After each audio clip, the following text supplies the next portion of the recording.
What if I've nowhere else to go? Then I'd suggest you go home, he said.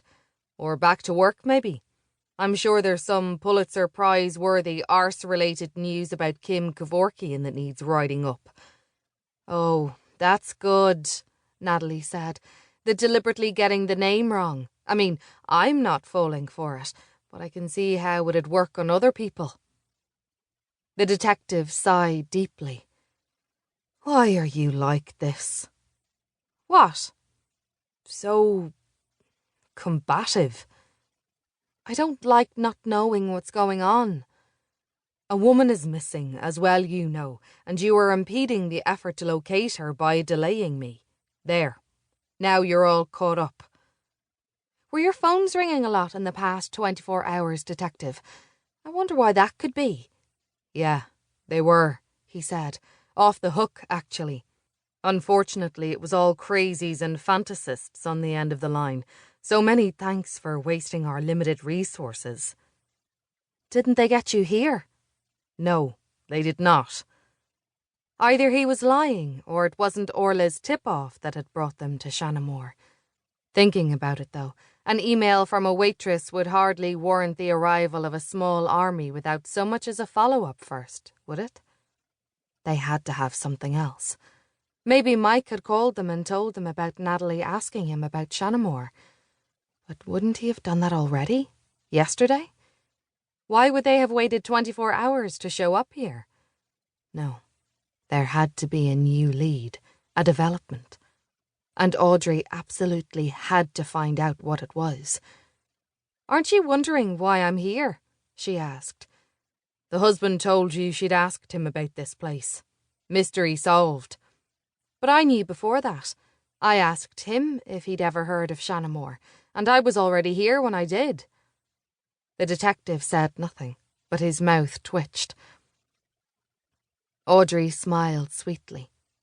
I'll show you mine if you show me yours. Don't say things like that. Don't you read the news? Don't worry, Detective. You're a little flat-chested for me. Audrey winked at him. Get it? Please, God, he said, groaning. Make it stop. Ask me the question, then. Fine. Why did you come here? I got a message from a woman named Orla Sheridan. She'd read my article, saw my email on there. She works in the cafe in the kiln next to the church back in the village. She spoke to Natalie last Tuesday, and Natalie asked her not to tell anyone she was here. And Natalie told her that Mike had been here, but Mike told me he's never been here in his life. And when I rang reception, she nodded toward cottage number 1. He told me there was no guest here by that name. O'Reilly was looking at her now like he was afraid to make any sudden moves. So you get this email, he said, and then you get in your car and drive down here in the middle of the night. I drove down this morning, Audrey said, and technically the car is my sister's. Seems like a bit of an overreaction to me. She pointed at the Garda vehicles. Oh, does it? I think those 5 minutes are up.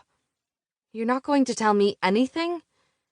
That's the way this works, O'Reilly said. We don't keep the press abreast of every move we make. We're trying not to crap all over our own investigation, or let you do it.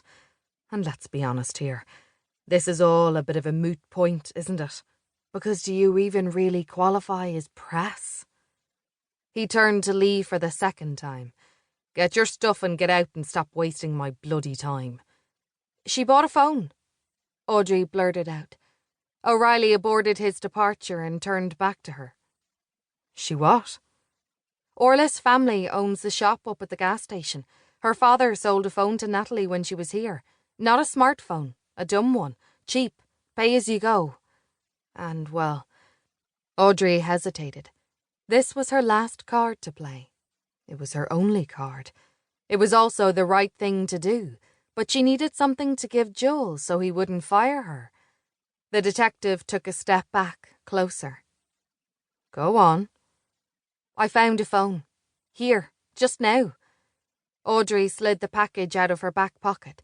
She pulled back the plastic bin liner until O'Reilly could see the phone inside.